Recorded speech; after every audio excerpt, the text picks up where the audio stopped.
Hi there. I hope this finds you well and your loved ones. Welcome to Healing Conversation with Wairimo. I am Wairimo Njoroge. Today's Healing Conversation session is titled Gratitude, an Antidote to Grief. Gratitude, an Antidote to Grief. Gratitude, an Antidote to Grief. This session is an honor to my beloved mother for the woman that I am today and the woman that I am becoming every day. Let's get started. I always thought if my mother dies, I too will die.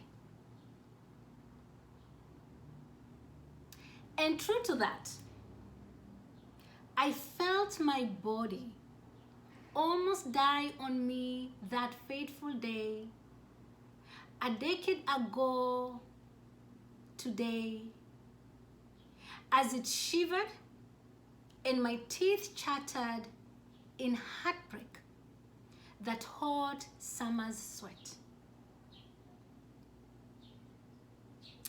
I am grateful to know now, unlike bereaved then, that the reason why my body almost died on me was because, just like you, I had been sold an idea of living life without facing death. Yet we know in certainty that, and even the holy books can attest, both life and death exist in tandem, just like night and day, every day. Are you struggling with the loss of a loved one, past or recent? Do you feel like a part of you died? Or do you ever wish you too died the day your loved one left? Do you live with feelings of regret that you did not do or say all you had to your loved one are dead? Do you worry you will not be able to survive or live through the death of a loved one in anticipation? Do you feel stuck in denial in the nearing death of a loved one? Or are you just angry that death ever visited your clan and dared claim? If your answer is yes to any of the above 6 questions, then this message is for you. And if your answer is no, and as such you cannot comprehend the above prospects or experiences, then this message may not be for you. And that is okay. Can you kindly then be humane with your comments? For this experience named grief caused by death, I am almost certain may be very intense for somebody in this very moment. And what I'm about to share may be just what someone needs to hear to live for today and hereafter, so they too, like I, can begin to mend.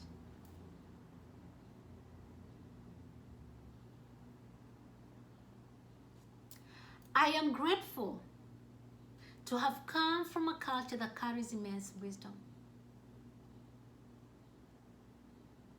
because it really helped. We have a saying in Kiswahili, kuzaliwa ni bahati, kufa ni lazima. In direct translation, it means being born is by luck and to die is a must. If that is the case, as my ancestors have truthfully and wisely spoken, why is it that death and imminent human experience is the most dreaded, feared, the most tormenting, distressing experience whenever it knocks or threatens to come and claim.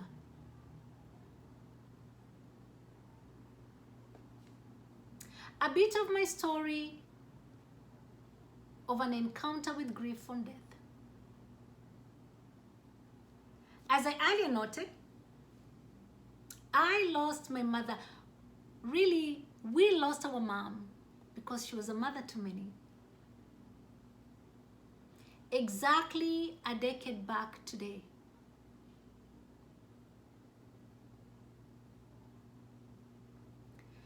And I can still recall the agony of fearing her death for years, let alone its actualization, just like it was yesterday. By sheer divine design, I had been forced to journey in introspection about its possibility for my beloved mother then, before it came to claim her presence. And I think being a therapist, a healing conversationalist, strategist at best, which awards me the privilege of meeting people stuck in the fear of its manifestation, despite its imminentness, forced me to engage with it much more often than the rest. Nonetheless, this could not have prepared me enough, let alone protect me from its torment the day it came and claimed her beloved presence. I still found myself asking, why? Now what? And who next? You see, the day my beloved mother left this physical world to begin her return to the ancestral world, it dawned on me that I too was a mortal, just like she had. And there's something interesting about the conscious mind acknowledging that you too could die and will die. Suddenly, death becomes so real. And that is exactly what happened.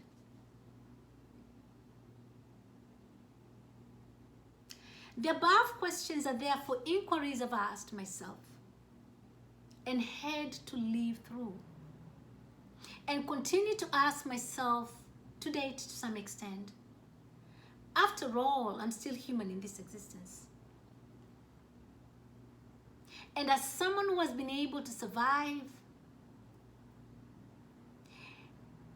and even thrive, and that I can attest, I believe in passing along this wisdom I have gained from my short life lived to date on this very critical lesson on gratitude beyond grief. And this is because I believe in certainty that when you heal one, you heal all. Because remember, trees make up a forest and not the other way around. So why do we human beings fear death? Why does death cause so much pain? Simply put, how come, as normal and natural as death stands, it still manages to cause so much anxiety and depression, even to the mightiest?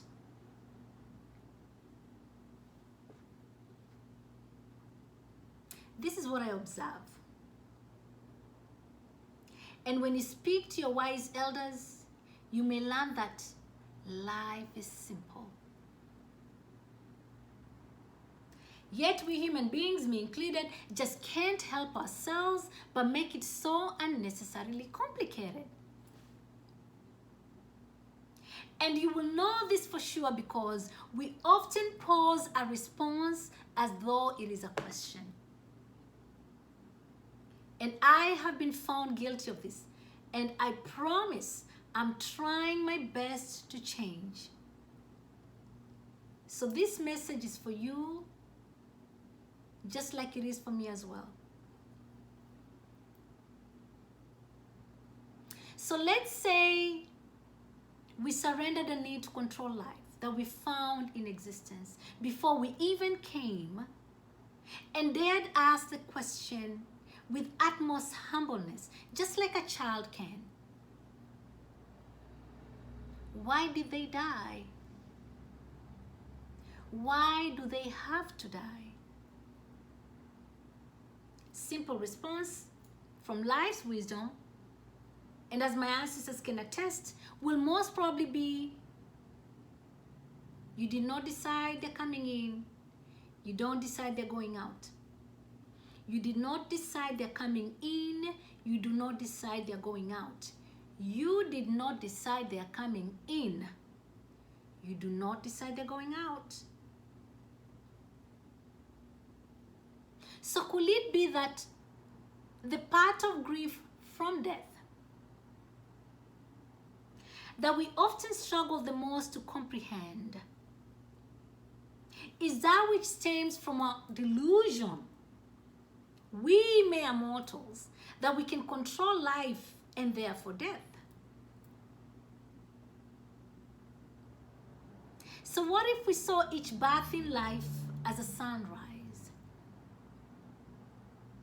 and each death as a sunset?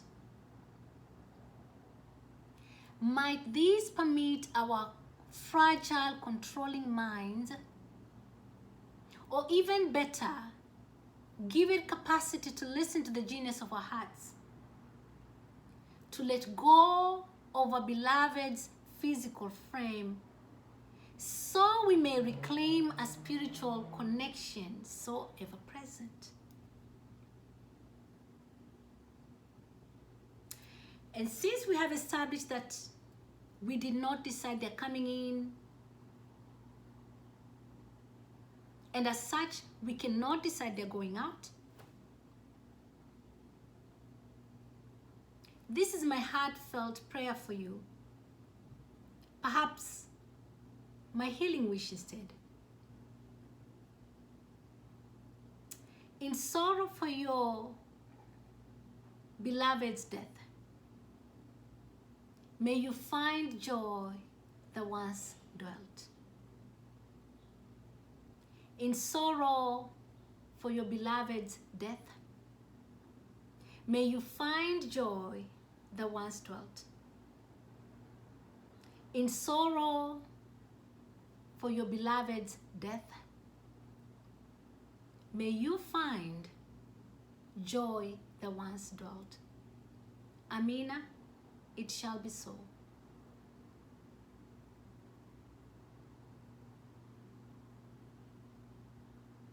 For tuning in, I appreciate immensely.